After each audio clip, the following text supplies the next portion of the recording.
Mummy, मैंने नहीं करनी शादी राहुल से। उसके पास है ही क्या 5 कमरों का छोटा सा मकान और ख़ानदान के नाम पर पूरी फौज। मैंने मुंह बनाकर अपने आने वाले रिश्ते के लिए साफ इनकार कर दिया। तो मम्मी ने हैरत से आंखें फाड़कर मुझे देखा। क्या बकवास कर रही हो लड़की? जब मेरी तुम्हारे बाप से शादी हुई थी तो उनका किराए का मकान था और आज देख लो अपना इतना बड़ा घर है। मेहनत से बनते हैं आशियाने, तुम भी बना लेना अपना बड़ा सा घर। भगवान के पास किस चीज़ की कमी है, भगवान तुम्हारे ऊपर कृपा करेगा। मम्मी ने मुझे प्यार से समझाया, मगर मुझे मम्मी की ये नसीहत बिल्कुल पसंद नहीं आई। अरे मम्मी, मुझे नहीं दी जाती इतनी कुर्बानियाँ जैसे आपने दी। मुझे तो अच्छी ज़िंदगी की ख्वाहिश है, मैं अपनी ज़िंदगी यूँ ख़राब नहीं कर सकती। मेरा जवाब अब भी वही था। मम्मी ने मेरी बात सुनकर गहरी सांस ली और खामोशी से उठकर किचन की तरफ चल दी। मैं समझी कि मम्मी हार मान गई हैं। अंदर ही अंदर मैं खुश हो गई थी कि मेरी बात मान ली गई है, मगर ये खुशी ज़्यादा देर न टिक सकी। शाम को जब पापा घर आए तो मम्मी ने उन्हें मेरे इनकार की बात बता दी। बेटा, खुशियों का संबंध चीज़ों से नहीं दिल से होता है। अगर मन साफ हो और हर बुरी चीज़ से दूर हो तो भगवान हमारी मदद करते हैं, हमारी राहें आसान कर देते हैं। पापा और मम्मी दोनों की सोच हमेशा एक जैसी थी। पापा, ये सब किताबी बातें हैं, असल ज़िंदगी में पैसा बहुत ज़रूरी है। मैं वही फैसला करूँगी जो मेरे लिए बेहतर होगा। मैं अपनी ज़िंदगी इतनी आसानी से बर्बाद नहीं कर सकती। मैं पापा के सामने भी डट गई थी। फैसला तुम्हारा है बेटा, लेकिन याद रखना ज़िंदगी की असल खूबसूरती कुर्बानी, मोहब्बत और सहन शक्ति में है, ना कि ऐशो आराम में। बस भी कर दें पापा, मुझे समझ नहीं आती आपकी ये फ़लसफ़ी भरी बातें। मम्मी, फैसला हो गया है, आप उन लोगों को साफ साफ मना कर दें, मैंने झुंझलाकर कहा और उठकर अपने कमरे में जाकर बंद हो गई। मैं जानती थी मेरी मर्जी के बगैर मम्मी और पापा कोई फैसला ना लेंगे।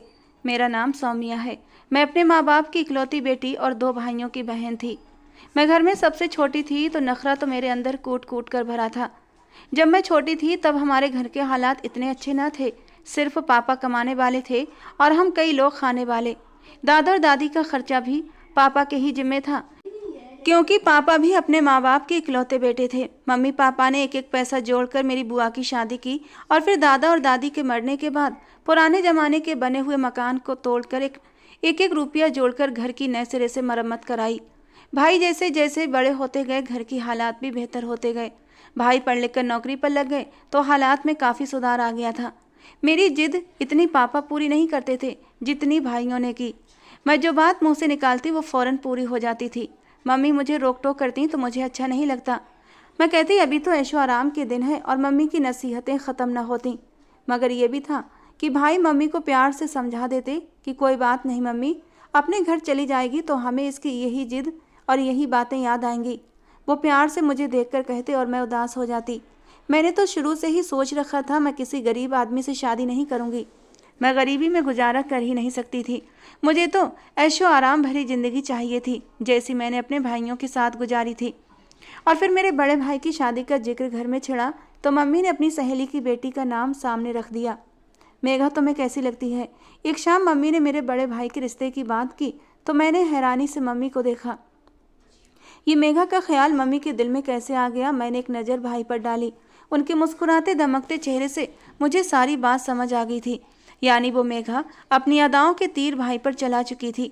मेघा शक्ल सूरत की तो ठीक थी, मगर उनके घर के हालात इस कदर अच्छे न थे। 5 बहन भाइयों में वो सबसे बड़ी थी। मुझे वो इतनी कोई ख़ास पसंद तो न थी, मगर चलनी तो भाई की थी। जब वो अपनी पसंद मम्मी को बता चुके थे तो मैं मना करने वाली कौन होती थी? वैसे भी मैं भाई का दिल अपनी तरफ से मैला नहीं करना चाहती थी, सो भाई की खुशी में खुश हो गई। आंटी तो जैसे तैयार ही बैठी थी, उन्होंने झट हाँ कर दी और यूँ भाई की मंगनी के साथ साथ उनकी शादी की तारीख भी तय हो गई। मैं बड़े जोशो खरोश से शादी की तैयारियों में बिजी थी। दूल्हा की इकलौती बहन को लाजवाब लगना चाहिए था, यही सोचकर मैं अपनी तैयारी में दिन रात एक कर रखे थे। और तभी मम्मी ने मुझे एक ऐसी खबर सुनाई कि मेरा दिल जल कर रह गया था। जब मम्मी ने बताया कि तुम्हारी बुआ ने अपने देवर के बेटे का रिश्ता दिया है तुम्हारे लिए, मम्मी ने मुझे खुशी खुशी बताया, जबकि मेरा दिल तो बुझ कर रह गया था। रिश्ता भी आया तो कहाँ से? भला बुआ के ससुराल से, जहाँ पूरी फौज भरी हुई थी। न जाने कितने देवर जेठ सब मिलकर रहते थे। मम्मी मना कर दे, मुझे नहीं करनी शादी। मैंने तो सुनते ही कह दिया तो मम्मी हैरान हुई थी। क्यों भला? तुम्हें क्यों नहीं करनी शादी? तुम्हारे पापा तो सोच रहे हैं कि विशाल के साथ साथ तुम्हारी भी शादी करके तुम्हें भी विदा कर दें। मम्मी की बात सुनकर मेरा दिल जलकर खाक हुआ था। न जाने उन्हें मेरी बात समझ क्यों नहीं आ रही थी। मम्मी ने मुझ पर जोर दिया तो मैंने मम्मी को साफ बात कर दी कि मम्मी को मेरी दलीलें समझ न आई थीं। अच्छे भले शरीफ लोग हैं, लड़के की शराफत देखी जाती है। तुम्हारी बुआ वहाँ बहुत खुश हैं, उनके ससुराल वाले बहुत अच्छे हैं, तभी तो तुम्हें ब्याह कर ले जाना चाहती हैं। मम्मी ने मुझे समझाने की कोशिश की थी, मगर मेरी समझ में बात कहाँ आनी थी। मम्मी, मैं बुआ की तरह नहीं हूँ कि वो खुश हैं तो मैं भी खुश रहूँगी। मेरे लिए खुशियों के पैमाने अलग हैं। मम्मी मेरी बात सुनकर हैरान थी। कहने लगी, मुझे नहीं मालूम आखिर तुम्हें हो क्या गया है। खुशियाँ तो सम्मान, मोहब्बत और जीवन साथी के साथ देने में होती हैं, रुपये पैसे में नहीं। लेकिन मम्मी को क्या मालूम आजकल रुपये पैसे की क्या अहमियत है। मम्मी तो वही पुराने ज़माने के दौर में जी रही थी। मैंने सर झटक कर मम्मी की बातों को दिमाग से निकाला और आंखों पर हाथ रखकर लेट गई। मेरी मर्जी के बगैर पत्ता भी न हिलता तो फिर इतना बड़ा फैसला कैसे हो सकता था। मम्मी ने बुआ को साफ मना कर दिया कि सौम्या राजी नहीं तो हम कुछ नहीं कर सकते, और मैंने भी सुख का सांस लिया था। विशाल भाई की शादी की तैयारी में लगकर मुझे कुछ भी याद न रहा और हम पहली भाभी यानी मेघा को ब्याह कर घर ले आए। हम सभी मेघा के नाजो नखरे उठा रहे थे, मगर भाई को देखकर मैं तो हैरान थी। वो तो उसके आगे पीछे ही बिछा जा रहा था। भाई के हालात देखते मैं समझ गई कि वो जल्दी ही अपनी बीवी के इशारों पर नाचने वाला है, और ऐसा ही हुआ। मेघा के नखरे उठाते उठाते भाई का अंदाज कुछ ऐसा बदला कि मैं तो हैरान रह जाती। मेघा खुद भी अपने नाम की पूरी थी। उसके नखरे शादी के बाद कुछ ज़्यादा ही बढ़ गए थे। हालांकि उसके मायके में 2 वक्त के खाने के लाले पड़े थे, लेकिन यहाँ आकर उसकी फरमाइशें ख़त्म नहीं होती। रोज़ बाहर के खाने मंगवाना, भारी शॉपिंग करना, हर वक्त कुछ न कुछ मंगवाते रहना उसका तो रूटीन बन चुका था। ये वही भाई था जो कभी बाहर के खाने को हाथ भी नहीं लगाता था और मम्मी के हाथ के बने खाने बड़े ही शौक से खाता था। खैर, मुझे इन सबसे कोई फ़र्क नहीं पड़ता था, बल्कि मेरे लिए तो ये खुशी की बात थी। भाई जब भी मेघा के लिए कुछ लाता मेरे लिए भी ज़रूर लाता था। हालांकि मम्मी और पापा को बाहर के खाने पसंद नहीं थे, इसलिए हम बहन भाई ही मज़े से खाते थे। मैं मेघा भाभी और भाई की इस बदली हुई ज़िंदगी को देखकर हैरान तो थी, लेकिन खुश भी थी, क्योंकि मुझे तो हर रोज़ नए नए मज़े के खाने और तोहफे मिल रहे थे। सब कुछ ठीक चल रहा था कि अचानक एक दिन पापा की तबीयत ख़राब हो गई। उन्हें ऑफिस से सीधा अस्पताल ले जाया गया। पापा की तबीयत ख़राब होने की खबर सुनकर पूरे घर में बेचैनी फैल गई थी। मैं सोच रही थी ये सिर्फ थोड़ी सी प्रॉब्लम होगी, पापा ठीक हो जाएंगे जैसे पहले कभी हो जाया करते थे, और पापा जल्दी ही ठीक होकर वापस भी आ जाते थे। लेकिन जब अस्पताल से पापा की डेथ बॉडी घर पहुंची तो मेरा ऊपर का सांस ऊपर और नीचे का नीचे रह गया था। मुझे बिल्कुल भी अंदाज़ा नहीं था कि पापा हमें इतनी जल्दी छोड़कर चले जाएंगे। पापा की मौत के बाद यकीन ही नहीं आता था कि पापा इस दुनिया में नहीं हैं। मैं हर वक्त उदास रहने लगी थी। हमारी ज़िंदगी एकदम बदल गई थी। घर में पहले जैसी रौनकें और खुशियाँ नहीं रही थीं। ऐसा महसूस होता था जैसे हमारे घर को किसी की नज़र लग गई हो। हर तरफ एक सन्नाटा, खामोशी छाई रहती जो ख़त्म होने का नाम नहीं लेती थी। लेकिन वक्त के साथ साथ ज़िंदगी धीरे धीरे रूटीन पर आने लगी थी। मैं हर वक्त पापा को याद करती, क्योंकि वो मुझसे बहुत प्यार करते थे। उन्होंने कभी मुझ पर गुस्सा नहीं किया था, बल्कि हमेशा प्यार से समझाया। मेरी गलतियाँ बड़े ही प्यार से बर्दाश्त की थीं।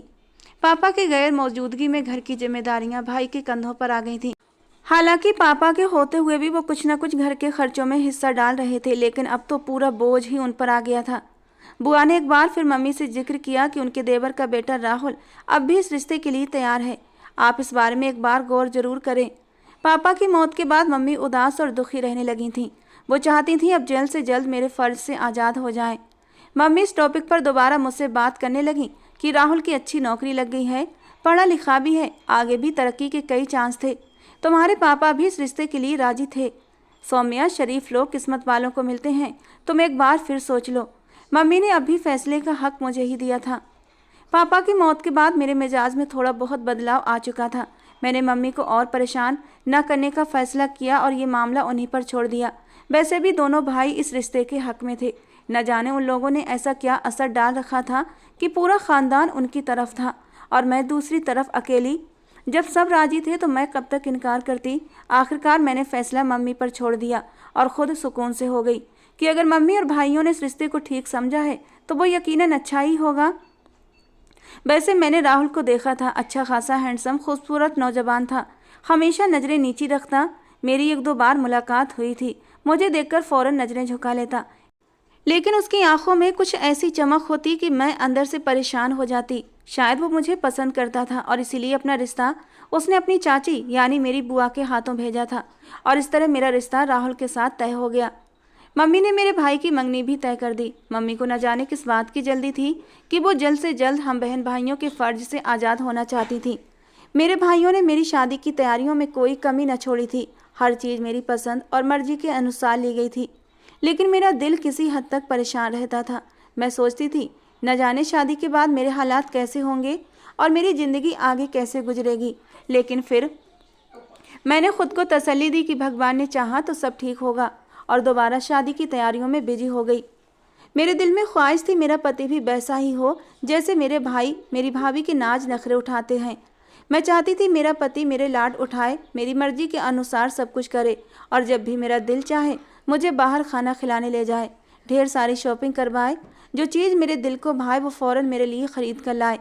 इसके अलावा मैंने कभी ये सोचा ही नहीं था कि ज़िंदगी में मुश्किल हालात भी आ सकते हैं और मैं उनका सामना कैसे करूँगी। मेरे लिए तो सब कुछ आसान रहने की उम्मीद थी, क्योंकि मैं हमेशा अपनी ख्वाहिशों को पहल देती थी, लेकिन दिल के किसी कोने में एक अनजाना सा डर भी था। शायद सब कुछ मेरे सपनों के अनुसार ना हो। शादी की तैयारी के बीच वक्त कैसे गुजरा पता ही ना चला, लेकिन दिल के अंदर वही अजीब सी बेचैनी थी, जैसे कुछ तो होने वाला है जो शायद मेरे काबू से बाहर हो।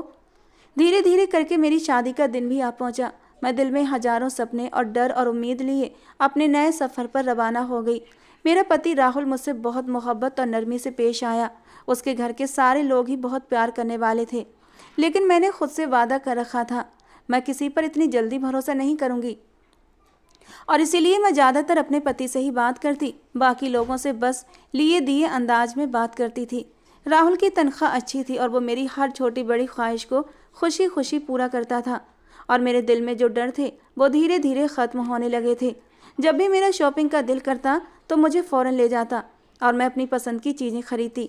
राहुल के भाइयों में सबसे ज़्यादा तनख्वाह राहुल की ही थी, इसलिए हमारे हालात बाकी सबसे अच्छे थे। राहुल के 3 भाई और 2 शादीशुदा बहनें थीं।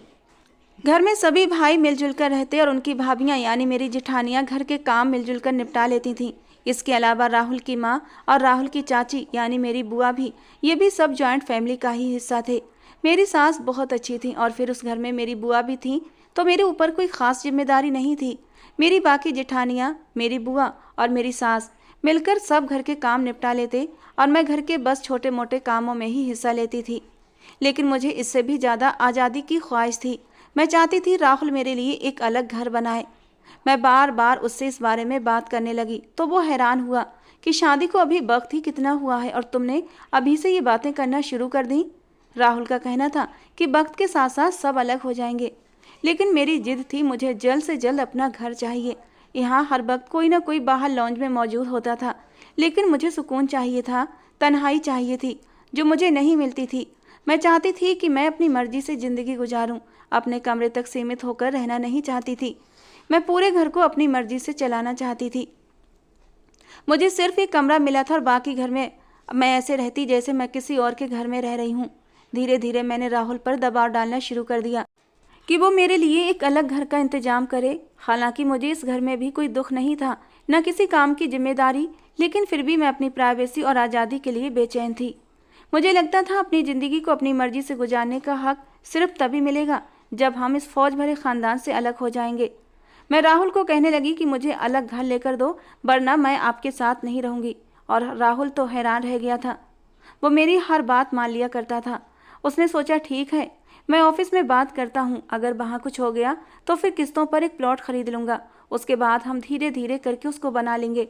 मगर इस तरह करने में तो काफ़ी समय गुजर जाता, इसलिए मैंने राहुल को सलाह दी कि वो अभी किस्तों पर प्लॉट तो ले ले, लेकिन इतने अरसे तक किराए के मकान का इंतजाम कर ले। हम 2 ही तो लोग हैं, हमारे लिए छोटा सा मकान भी काफ़ी होगा।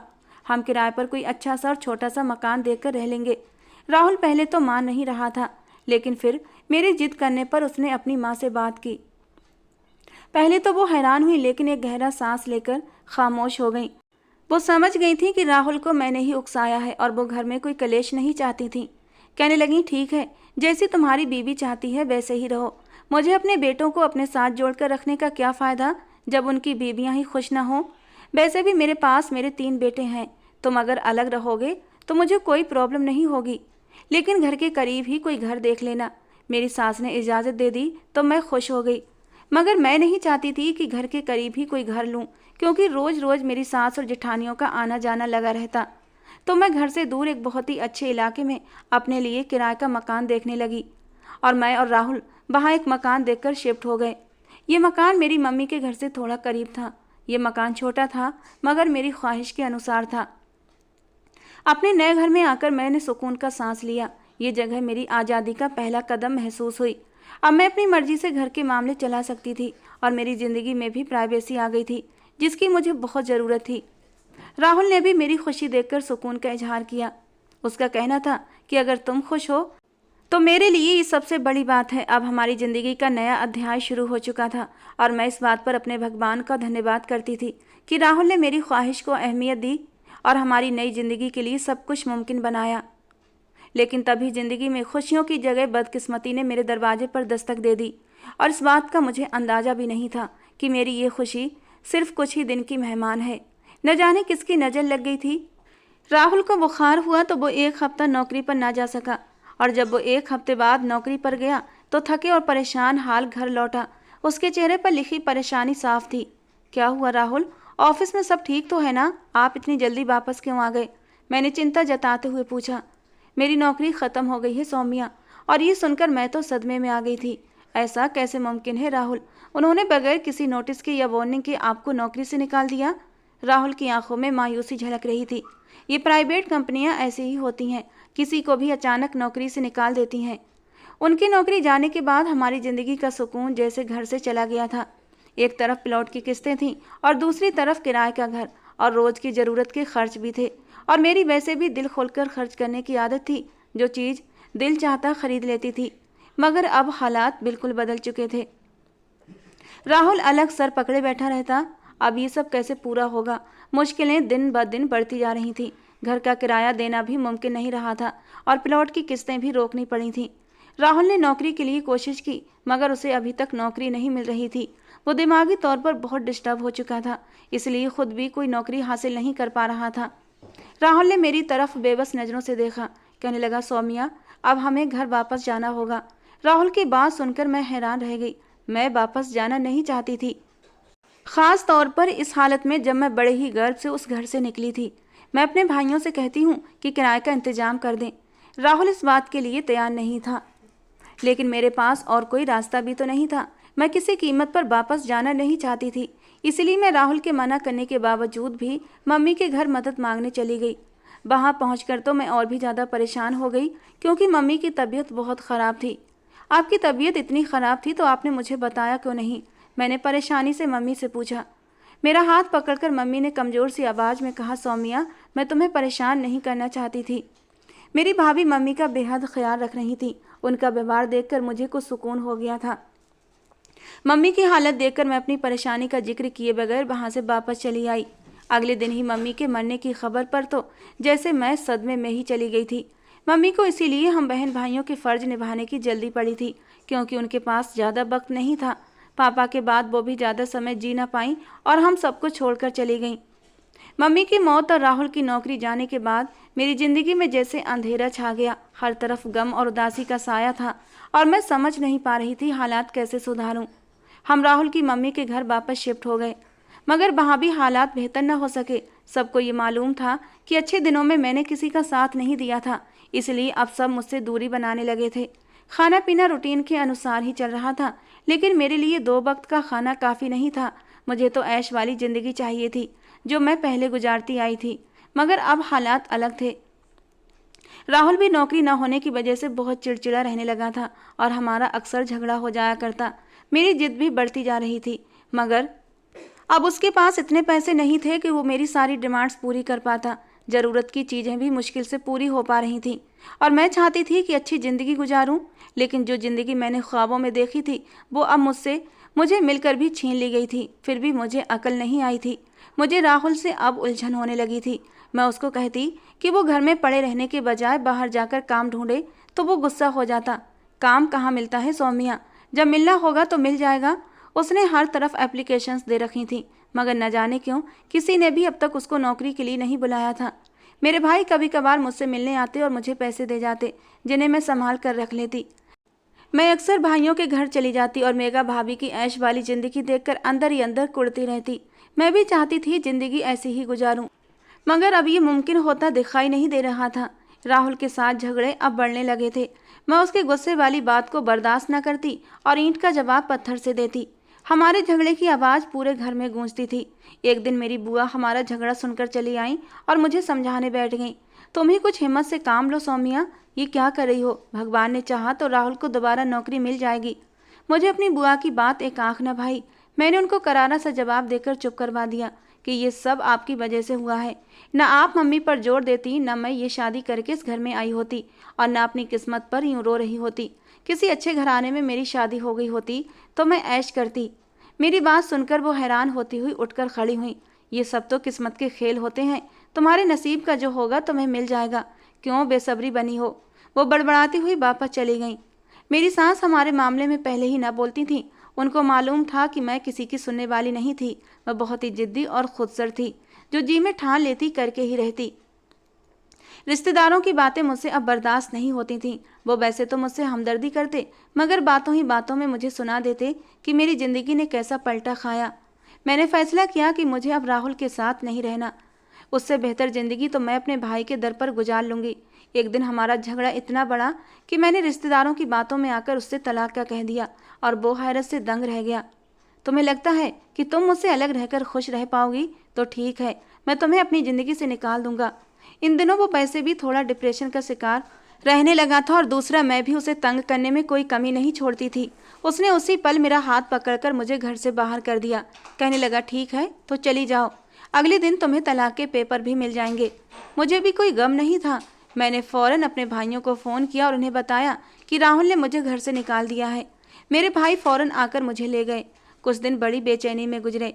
राहुल ने एक पल में मुझे घर से निकाल दिया, ये बात मेरे दिल में कांटे की तरह चुभ रही थी। हालांकि मैंने ही ये डिमांड उससे की थी, मगर फिर भी यह एहसास मुझे सुकून नहीं लेने दे रहा था। एक बार तो मेरा दिल किया कि मैं फ़ोन करके राहुल से माफ़ी मांग लूं, लेकिन फिर मेरी जिद और अना आड़े आ गई और मैंने उसे फ़ोन करने का इरादा छोड़ दिया। अगले दिन मुझे तलाक के पेपर भी मिल गए थे। दिल में बड़ी बेचैनी उठी थी, आंखों में आंसू भी आए थे, लेकिन मैंने जल्दी ही उन्हें पोंछ लिया। मैं अब उस आदमी से अलग हो चुकी थी जिसने मेरी ज़िंदगी में कोई खुशी नहीं लाई थी। मेरे भाइयों ने मेरा बहुत ख्याल रखा और धीरे धीरे मैं सब कुछ भूलकर अपनी ज़िंदगी में मगन हो गई। अब मेरी ज़िंदगी ऐशो आराम से गुजर रही थी। मैं अपनी मर्जी से उठती, आराम से वक्त गुजारती और पूरा दिन बेफिक्री में गुजारती थी। उस घर में मम्मी पापा की बहुत याद आती थी, मगर उनके बगैर ज़िंदगी को जीना मेरी मजबूरी बन चुकी थी। भाइयों ने हमेशा मेरी हर बात का ख्याल रखा, खासकर छोटा भाई जो अभी कुंवारा था। छोटे भाई की शादी की फिक्र मुझे अब रहने लगी थी। मम्मी ने अपनी ज़िंदगी में उसकी मंगनी तो कर दी थी, अब वो शादी भी करवानी थी। मैंने आगे बढ़कर छोटे भाई की ससुराल में जाकर बात की और शादी की तारीख तय कर ली। अब छोटे भाई की भी शादी हो गई थी, वो भी अपनी ज़िंदगी में बिजी हो गया। मुझे पापा के घर आए काफ़ी समय गुजर चुका था। मुझे नहीं मालूम था कुछ सालों में हालात इतने बदल जाएंगे। अगर मुझे इस बात का थोड़ा सा भी अंदाज़ा होता तो मैं राहुल से तलाक लेने की गलती कभी ना करती। गुजरते वक्त के साथ मुझे एहसास हो चुका था कि मैं किस कदर बेवकूफ़ थी। मैंने अपनी ज़िंदगी अपने ही हाथों बर्बाद कर ली। ऐसा महसूस होता जैसे मेरी ज़िंदगी यहाँ आकर रुक गई है।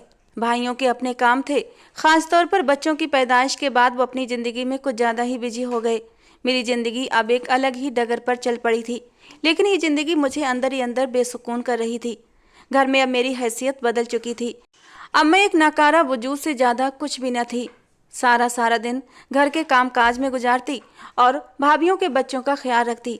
भाभीयों की नज़र में मैं बस उनके काम में मदद करवाने वाली थी। भाई भी बस यूं ही हालचाल पूछकर अपनी ज़िंदगी में मगन हो जाते। ऑफिस से आकर वो अपने कमरों में बंद हो जाते और मैं अकेली बाहर लॉन में या हॉल में बैठी रहती या फिर अपने कमरे में बोर होती रहती। धीरे धीरे भाई मेरी छोटी मोटी ज़रूरतों से भी बेखबर हो चुके थे। अब उनके खुद के बच्चे भी बड़े हो रहे थे, उनकी ज़रूरतें बढ़ती जा रही थीं, इसलिए अब मेरी ज़रूरत को पूरा करना उनके लिए मुमकिन नहीं था। वैसे भी भाभीयों को ये बात अब पसंद नहीं थी कि भाई मुझ पर खर्च करें। खुशहाल ज़िंदगी गुजारने की सारी हसरतें ही रह गई थीं। ख़ानदान में मेरा आना जाना भी ख़त्म हो चुका था, क्योंकि लोगों की तंजिया बातें मेरे दिल को चीर देती थीं।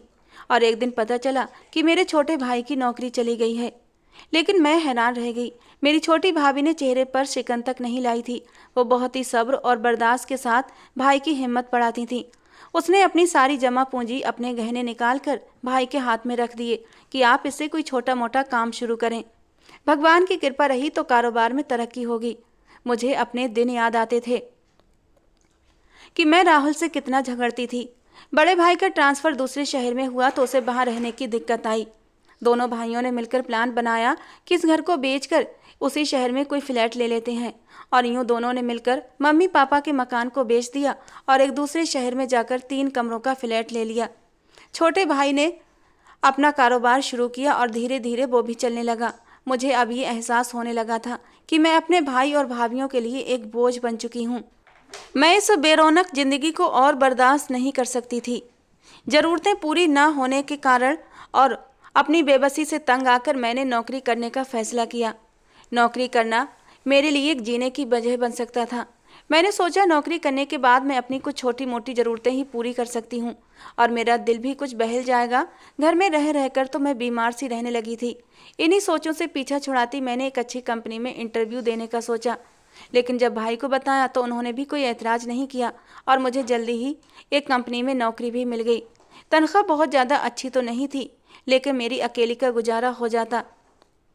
वैसे भी अब मेरी सारी बड़ी बड़ी ख्वाहिशें ख़त्म हो चुकी थीं। अब तो सिर्फ ज़रूरतें पूरी करना मकसद था, जिससे मेरा वक्त अच्छा भी गुजर रहा था। नौकरी शुरू करने के बाद घर से बाहर निकलने का मौका मिला तो दिल भी कुछ बहलने लगा। कंपनी में और भी लड़कियों को काम करते देखकर मुझे हैरत होती। उनमें से कई शादीशुदा थीं, नौकरी करके घर के खर्चों में पति का हाथ बटा रही थीं और अपने पति के साथ एक खुशहाल ज़िंदगी गुजार रही थीं। मैं उनको देखकर सोचती कि अगर मैं भी इन्हीं की तरह सोच रखने वाली होती तो शायद आज हालात अलग होते। मेरे दिल में ये ख्याल बार बार आता कि अगर पति की बेरोजगारी के वक्त मैं भी नौकरी कर लेती तो शायद हम अपनी मुश्किलों का आसानी से सामना कर सकते थे। लेकिन मैंने ऐसा ना किया और अपने ही हाथों से अपना घर बर्बाद कर लिया।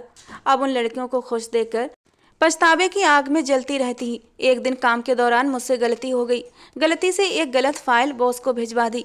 मैनेजर ने बताया कि मुझे बॉस के सामने जाना ही पड़ेगा। मैं डरी हुई थी कि कहीं बॉस नौकरी से न निकाल दे। मैनेजर से मैंने अपनी गलती मान ली थी और उनसे अपील भी की थी कि बॉस से एक बार मेरी सिफारिश कर दे, लेकिन वो मुझे उनके पास भेजने पर जिद्दी था। दिल में डर लिए मैं बॉस के कमरे में पहुंची। जैसे ही सामने बैठे इंसान को देखा, मैं हैरत के समंदर में डूब गई। वो तो मेरा पति राहुल था, जो अब इस बड़ी कंपनी का बॉस था। वो भी मुझे देखकर हैरत का शिकार था। मैं फ़ौरन ही उसे पहचान गई थी। उसकी पर्सनालिटी पहले से ज़्यादा निखर गई थी, लेकिन उसने शायद मुझे पहचानने में कुछ पल लगाए थे, क्योंकि मैं पहले की तरह हसीन और नाजुक सी सौम्या नहीं रही थी।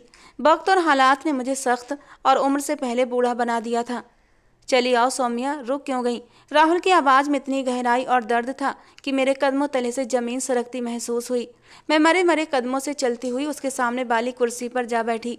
मेरे हाथ पैर कांप रहे थे, दिल की धड़कन बेकाबू हो रही थी और जबान जैसे गुंग हो गई थी। कैसी हो तुम?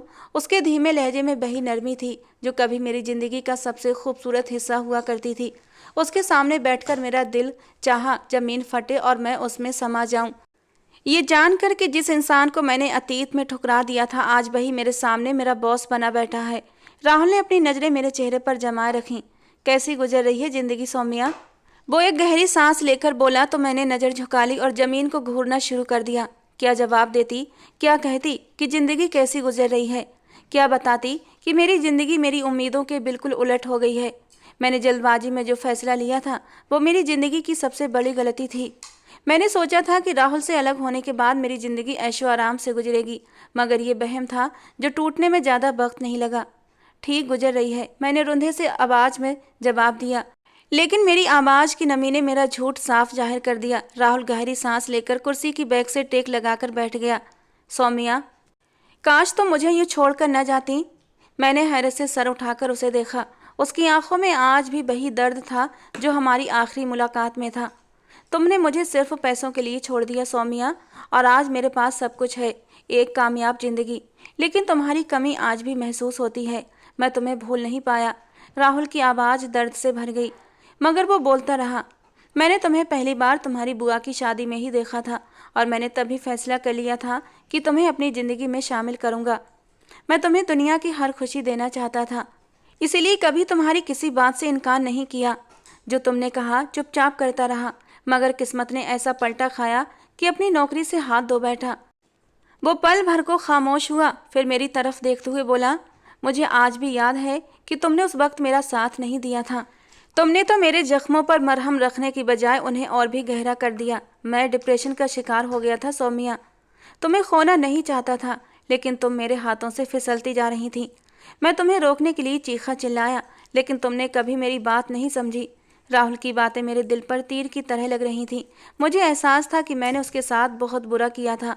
उसकी बेरोजगारी के दिनों में मैंने उसे सपोर्ट करने की बजाय उस पर गुस्सा निकाला, झगड़ा किया और उसके आत्मसम्मान को ठेस पहुंचाई। मुझे लगा वो मेरी ज़िंदगी में बोझ बन गया है, लेकिन हकीकत में वो मेरी ढाल था, मेरी ताकत था। मुझे बिल्कुल अंदाज़ा नहीं था कि मैं उसकी मोहब्बत थी। मुझे तो यही लगा कि बुआ की पसंद और मर्जी से ये शादी हुई थी। राहुल, मैंने हिचकिचाते हुए बोलने की कोशिश की, मगर शब्द जैसे गले में फंस गए। मुझे माफ़ कर दो, मैंने तुम्हारे साथ बहुत गलत किया। मेरी आंखों से आंसू बह रहे थे। मैंने पहली बार अपनी गलती को दिल से स्वीकार किया। कमरे में गहरी खामोशी छा गई थी। वक्त जैसे थम गया। मैंने चाहा वो पल वापस आ जाए जहाँ से सब कुछ ठीक किया जा सकता है। काश वो वक्त वापस पलट आता और मैं राहुल को ताने देने और उससे झगड़ने की बजाय उसका साथ देती और ख़ुद नौकरी की तलाश में निकल कर खड़ी होती और 2 वक्त की रोटी खाकर गुजारा कर लेती। मगर राहुल को कभी ना कहती कि मुझे तलाक दे दो। मगर ऐसा कुछ भी होने वाला नहीं था। जो होना था वो हो गया था। वक्त गुजर गया था। वक्त का पहिया कभी पीछे नहीं घूमता। सौम्या, मैंने तुम्हें हमेशा मोहब्बत दी, लेकिन तुमने मेरी मोहब्बत को ठुकरा दिया। वो आंखें रगड़ कर बोला तो मेरा दिल जैसे किसी ने मुट्ठी में भर लिया। मैं इस वक्त बहुत तकलीफ में थी। मैं अपनी जगह से उठकर राहुल के कदमों में बैठ गई। मेरे अंदर का गुरूर, खुददारी, हर दीवार जो मैंने अपनी ईगो के लिए खड़ी की थी आज टूट चुकी थी। आंखों से आंसू बह रहे थे और मेरी हिचकियों ने कमरे की खामोशी को तोड़ दिया था। राहुल, मैंने तुम्हारे साथ बहुत गलत किया। मैंने अपनी ज़िंदगी के साथ बहुत बड़ा जुल्म किया। मेरी आवाज़ कांप रही थी। ये वो पल था जब मैं अपनी सारी गलतियों को स्वीकार कर रही थी। मुझे माफ़ कर दो राहुल। अगर मैं तुम्हारी मोहब्बत को ठुकरा कर न गई होती तो आज हम दोनों एक खुशहाल ज़िंदगी गुजार रहे होते। हमारे भी बच्चे होते, एक सुकून भरा घर आंगन होता और हम वो सब हासिल कर लेते जो आज मैं सिर्फ दूसरों के पास देखकर हसरत करती हूँ। मेरे शब्द टूट कर निकल रहे थे और मैं राहुल की तरफ नज़रें उठाने की हिम्मत भी नहीं कर पा रही थी। राहुल, तुम्हें मालूम है, जब ऑफिस की लड़कियां शाम को खुशी खुशी अपने घरों को जाती हैं, अपने बच्चों के पास लौटती हैं, अपने पतियों के साथ सुकून से रातें गुजारती हैं, तो मैं बस उन्हें देखकर यही सोचती हूँ कि ये सब मेरा भी हो सकता था। मगर मेरी बेवकूफ़ी, मेरी जल्दबाजी ने ये सब कुछ मुझसे छीन लिया। मेरे पास अब कुछ भी नहीं है, ना एक घर, ना मोहब्बत, ना वो सुकून जो तुम्हारी बाहों में मुझे कभी मिलता था। मुझे घर जाने की जल्दी नहीं होती, क्योंकि मैं जानती हूँ वहाँ कोई भी मेरा इंतज़ार नहीं कर रहा। पछतावा मुझे पल पल जला रहा है। काश मैं उस दिन तुम्हारे कदमों में बैठकर रो लेती जब मैंने तुमसे तलाक मांगी थी। काश मैं अपनी गलती को तब समझ लेती जब वक्त था। राहुल खामोशी से मुझे देख रहा था। उसकी आंखों में एक अजीब सी गहराई थी, जैसे वो मेरे अंदर के दर्द को महसूस कर रहा हो। मगर फिर भी वो खामोश खड़ा था और यही खामोशी मेरे लिए तकलीफ़ का कारण बन रही थी। राहुल, मैं दुनिया की सबसे बेवकूफ़ लड़की थी। मैंने तुम्हें और तुम्हारी मोहब्बत को ठुकराकर बहुत बड़ी गलती की थी। मुझे लगता था मैं खुश रहूँगी, मगर मैं गलत थी, बहुत गलत। मेरी बेसब्री ने मुझे तबाह कर दिया। मैं राहुल के कदमों में बैठकर अपने आंसू बहाए जा रही थी। मेरे दिल के हर कोने में मौजूद पछतावे एक एक करके बाहर निकल रहे थे, जबकि राहुल खामोशी से मुझे देख रहा था। उसकी आंखों में वही गहराई थी जो हमेशा मेरी बातों को समझने में मदद देती थी। मैं उसकी तरफ बिनती भरी नज़रों से देख रही थी कि वो कुछ बोले और कहे कि मैंने तुम्हें माफ़ कर दिया है सौम्या, लेकिन वो कुछ भी नहीं बोला और मेरी आंखों के आगे धीरे धीरे अंधेरा छाने लगा था। मैं राहुल के कदमों से उठकर खड़ी हुई। मुझे पता था कि मुझे माफ़ी नहीं मिलेगी। मैं ऑफिस से बाहर निकलना चाहती थी कि तभी मेरा बैलेंस बिगड़ा और मुझे जोर का चक्कर आया। मैं नीचे ज़मीन पर गिरती इससे पहले ही राहुल ने आगे बढ़कर मुझे बाहों में संभाल लिया था। मेरी आँख खुली तो मैं अस्पताल के बेड पर लेटी हुई थी। राहुल मेरे सामने बैठा था और उसे अपने सामने बैठा देखकर मैं एक बार फिर से फूट फूट कर रो पड़ी। राहुल ने मेरे हाथ थाम लिए, कहने लगा, सौम्या, तुम मुझसे माफ़ी मांगते मांगते बेहोश हो गई थी। मेरा जवाब तो तुमने सुना ही नहीं था कि मैंने तुम्हें माफ़ किया या नहीं। मैं उम्मीद भरी नज़रों से उसकी तरफ देखने लगी। राहुल से तलाक लिए मुझे पूरे 5 साल हो चुके थे। यकीनन उसकी ज़िंदगी में कोई दूसरी लड़की आ चुकी होगी। राहुल से तलाक लेने के बाद मैंने कभी उससे बात करने या कोई रास्ता निकालने की कोशिश नहीं की थी। राहुल से दूर होने के बाद बुआ ने भी हमारे घर आना जाना और बात करना छोड़ दिया था, इसलिए राहुल के बारे में कुछ पता नहीं लगा था। राहुल की ज़िंदगी में वापस जाने की तो कोई उम्मीद ही नहीं थी, लेकिन बस अगर माफ़ी मिल जाती तो शायद इस बेसुकून दिल को सुकून मिल जाता। मेरी आंखों में आंसू बह रहे थे। राहुल ने अपनी उंगलियों के पोरों से मेरे आंसू साफ कर दिए। सौम्या, मैंने तो तुम्हें उसी दिन माफ़ कर दिया था जब तुम मुझे छोड़कर चली गई थी, क्योंकि गलती तो मेरी भी थी। तुमने मुझे से तलाक के लिए कहा और मैंने तुम्हें उसी वक्त घर से निकाल दिया। मुझे वो जल्दबाजी नहीं करनी चाहिए थी। मुझे अपने गुस्से पर कंट्रोल करना चाहिए था, तुम्हें समझाना चाहिए था, लेकिन मैंने जल्दबाजी की और तुम्हें घर से निकाल दिया और अगले ही दिन तलाक के पेपर भी भेज दिए। न तुम्हें मनाने की कोशिश की, न तुम्हें समझाने की कोशिश की, बस जल्दबाजी में तुम्हें तलाक के पेपर भेज दिए। और मुझे याद आया कि वो तलाक के पेपर तो अभी भी मेरे ही पास रखे थे, न मैंने साइन किए थे और ना ही कोई आगे की कार्रवाई शुरू हुई थी। राहुल आगे कहने लगा, सौम्या, तुम अब भी मेरी बीवी हो।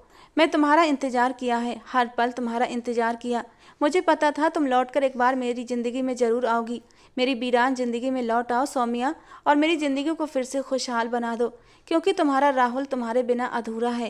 कहते कहते राहुल भी रो पड़ा था और मुझे तो भगवान की दी हुई इस अचानक से मिली हुई खुशी पर यकीन ही नहीं आ रहा था।